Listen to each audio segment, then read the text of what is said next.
Greetings to my colleagues in Kantimansisk or my colleague online.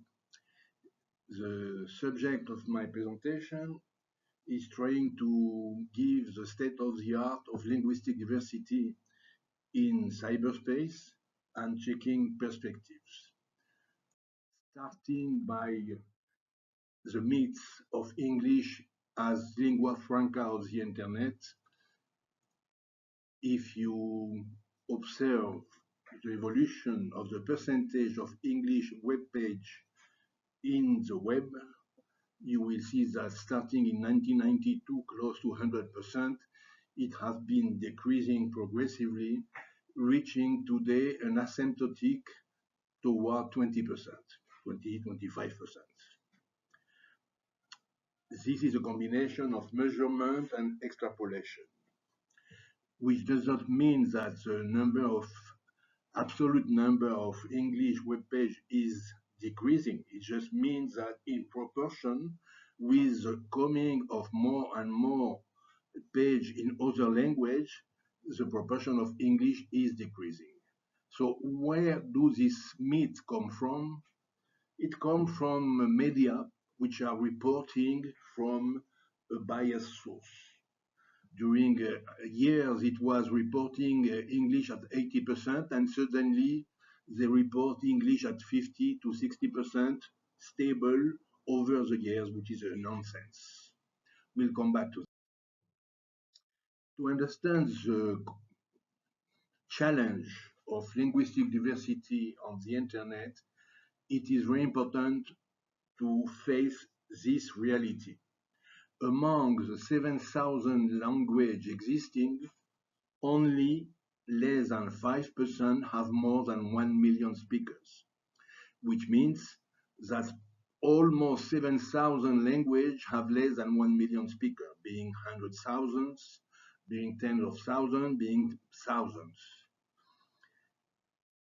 That have implications. And if you take L1 plus L2, today you're going to have 96%, if you assume, which is probably true, that language with more than 1 million speakers are basically online, more than 96% of the world population have access to the internet, either in mother tongue, either in second language. Yet, we have a huge challenge for thousands of languages which are aside.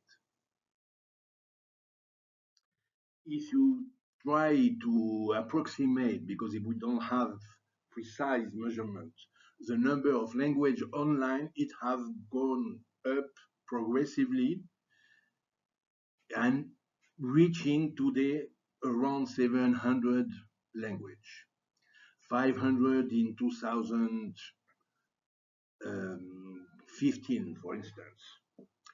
If you try to understand what is evolution, you will see that we have been starting by English dominance, this is true, following by European language getting inside, French, Spanish, Portuguese, Hungarian, whatever, followed after 2007 by Asian language, Chinese first, and Arabic, and today, since 2017, we could say that we have in a multilingualism step.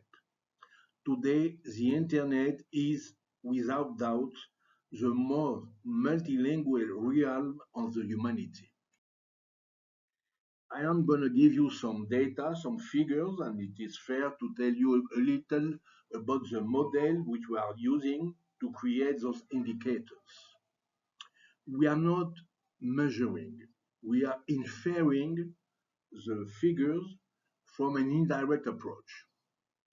This approach is based on the constatation that the content productivity defined as percentage of contents divided by percentage of speakers for each language have always been contained within a range of 0.5 to rarely reaching 2.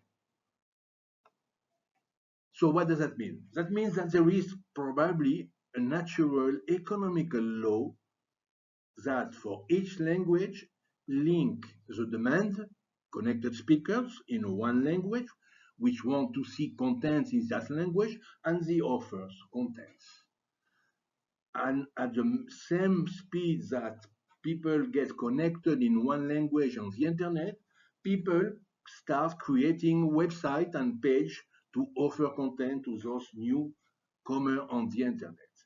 This is true in more or less the same proportion. Some language are on the more side and they get up. Some other language are getting less than one. How this modulation of more or less is done, it depends of many factors.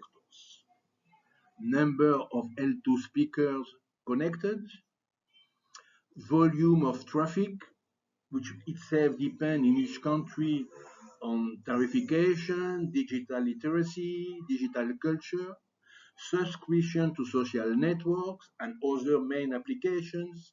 Very important, technological support for the language. Do we have tools? Do we have translation from to this language?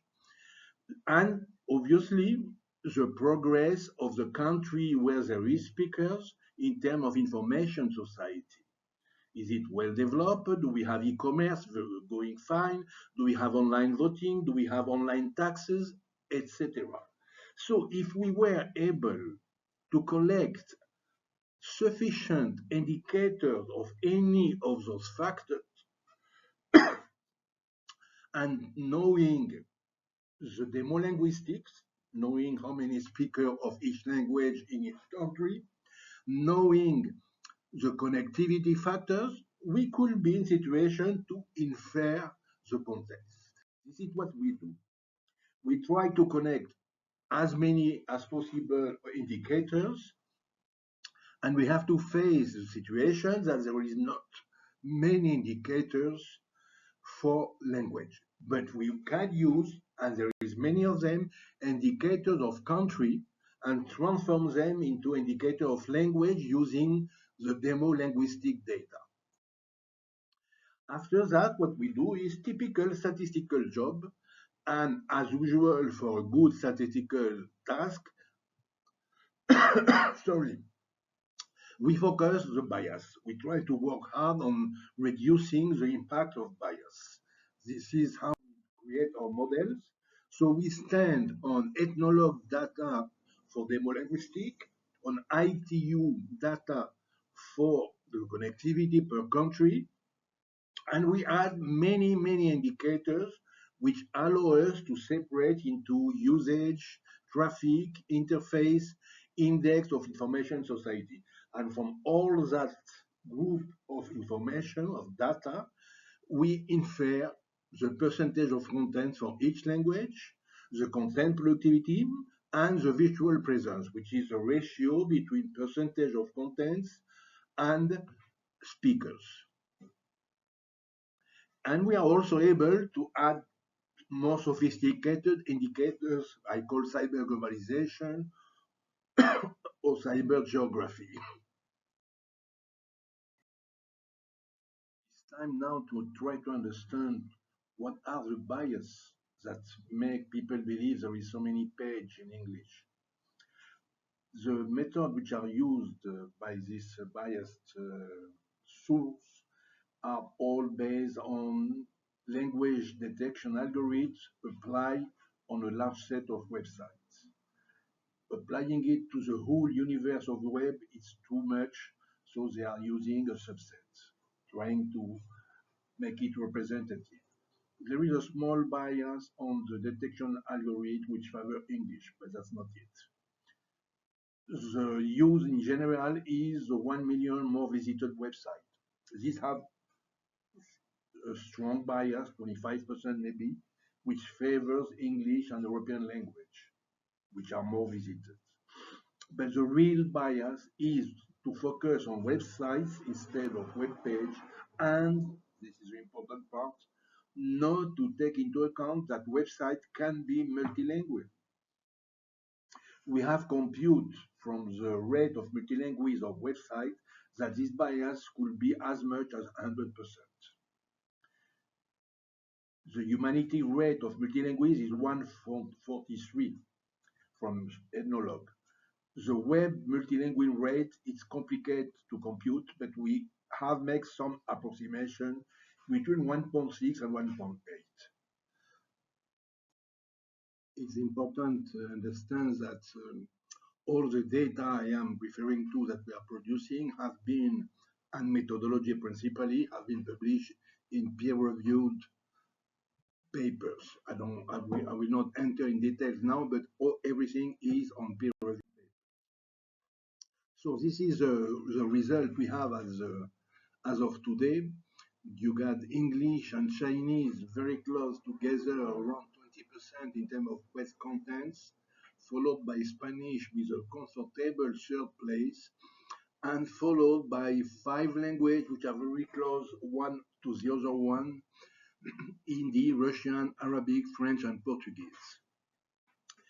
Their difference are within the confidence intervals. This is why I say there are five languages which are on four position, and then 35% of contents remaining.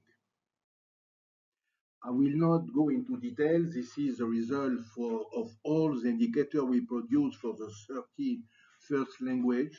It is interesting to see that some language like Swahili, Telugu, Marathi appear, Tagalog, in that classification. And I just want to give you an appetizer to go and check on our website all these results.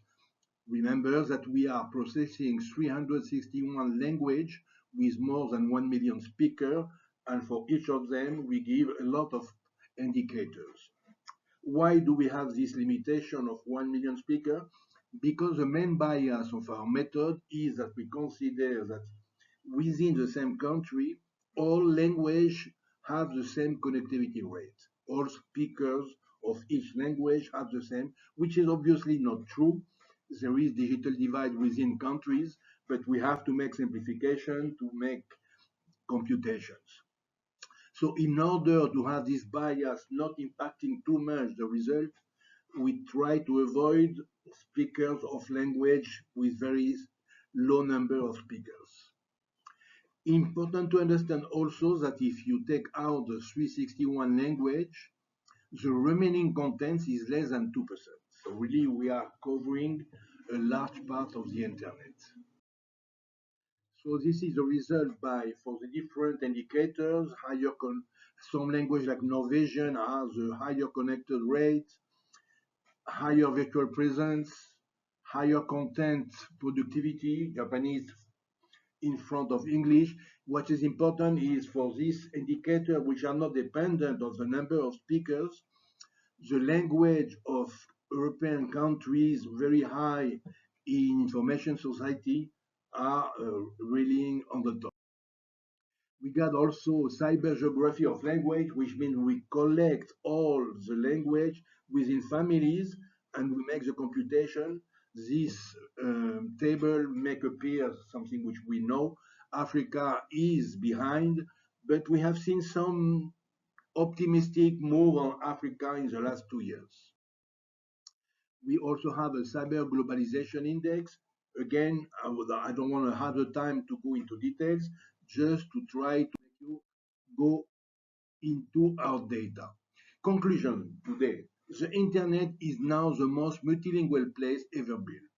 The lingua franca of the internet is not English. It is translation boosted by artificial intelligence. I like to say augmented intelligence as another way to say it. We are living a revolution in the field of translation. We are beginning a paradigm shift about language, which will make us go from wonderful tool for intercomprehension into tools for translation. However, there is a huge challenge for the integration of minority language. More than 95 languages, less than 5% of speakers. So today we got really extraordinary tools for intercomprehension, including, for instance, in YouTube, you can have 250 language closed caption automatically. Tomorrow, within the 10 coming years with IA, we are going to have really result in terms of translation, which is not yet the case. But how do we deal with the thousands of languages left aside, indigenous language mainly? We have to understand that participation in digital life should be a linguistic right. Yet we have to understand the paradoxical economic equation. How we motivate families to unite to face the challenge. I give here some example. Language which have low speaker most of the time belong to families that if they come together represent a more important mass of people. This is probably where we have to target, but it's not an easy game. Thank you very much.